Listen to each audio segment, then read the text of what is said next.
Yung ating kamote. Ayan yung ating kamote. Matamis siya.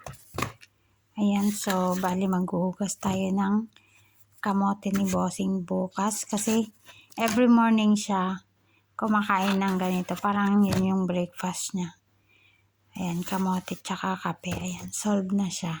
Ayan, ganun lang kasimple yung amo namin. Kamote tsaka kape lang. Okay na, solve na.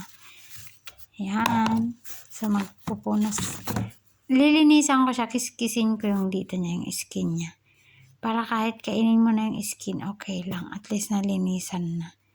So, ayan guys. Kuha tayo ng lilinisan natin. Hugasan ko. Ayan. So, ayan yung ating huhugasan. Binabad ko muna para lumambot yung kanyang yung lupa. Ayan, medyo madumi siya. So, kailangan natin ibabad. Ayan, ganyan lang guys. I-scrub ko to.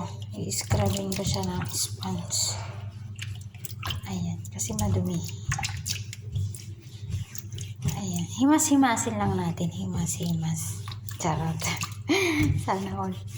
Sana all nahihimas. Ayan guys. Salamat sa panonood. Kasali na din kami ni Sabing dito siyempre. Kain kami ng kamote. Bukas pa to ilalaga pero kailangan ng hugasan kasi si Bossing maaga siya pumapasok sa office niya. May sarili kasing office si Bossing. Kumbaga opisina niya yung personal office niya.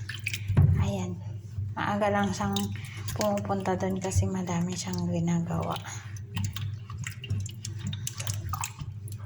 Or nagtatambay siya doon. Yan, nakaupo lang.